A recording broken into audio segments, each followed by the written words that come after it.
جا کے یہی بتلا دو بھائی نماز پڑھ، اسلام کا قانون ہے۔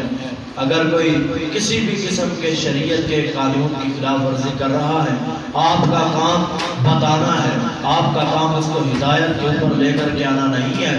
رسول اللہ صلی اللہ علیہ وسلم کو اللہ رب العزت نے قرآن مجید کے اندر 7 سے 8 مرتبہ مخاطب ہو کے اللہ رب العزت نے فرمایا ہے کہ اے نبی، آپ بھی کسی کو اگر ہدایت دینا چاہیں، آپ کے اختیار کے اندر ہدایت نہیں ہے۔ سیدنا نبی صلی اللہ علیہ وسلم نے جس وقت آپ کے چچا ابو طالب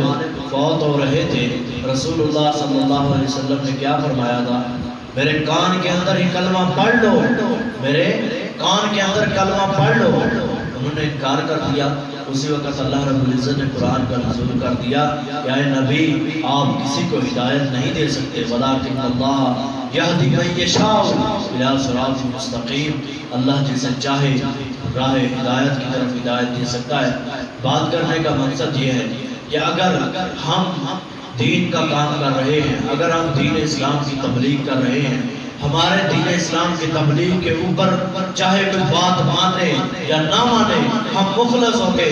نبی صلی اللہ علیہ وسلم کا دین پہنچا رہے ہیں، ہمیں مایوس نہیں ہونا چاہیے۔ ہمیں یہ نہیں سمجھنا چاہیے ہم اتنی دیر سے لوگوں کو دین کی دعوت دے رہے ہیں، دین کے بھی نزدیک آ ہی نہیں رہا، لہذا ہم دعوت چھوڑ دیں۔ میرے بھائیوں، یہ دیکھ کر کے دعوت کا کام نہیں چھوڑنا چاہیے، بلکہ اللہ رب العزت آپ کو اس کا اجر اور اس کا بدلہ دے دے گا، کیونکہ نبیوں کے بارے میں آپ جانتے ہیں سیدنا نوح علیہ السلام 950 برس، کوئی کم عمر تو نہیں ہے، 950 برس کے اندر جن کا اپنا بیٹا اسلام کے اوپر نہ آ سکا،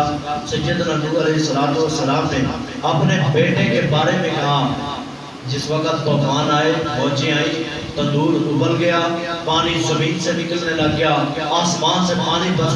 برسنے لگ گیا، ہر طرف پانی پانی ہو گیا۔ سیدنا نوح علیہ السلام کو اللہ رب العزت نے کشتی بنانے کا حکم دیا، فَاسْرِ بِعِبَادِكَ بِقِطْعٍ مِّنَ اللَّيْلِ، رات کے ٹکڑے کے اندر یہ صبح ہوتے ہی اپنے گھر والوں کو یا جو بندے آپ کے ساتھ ایمان لے کے آئے ہیں ان کو کشتی کے اندر سوار کر دو اور لے جاؤ، اور ہر چیز کا، جانوروں میں سے، پرندوں میں سے ہر چیز کا جوڑا جوڑا بٹھا لو، کیونکہ سیدنا اس کے اندر خاص بات یہ تھی، جوڑا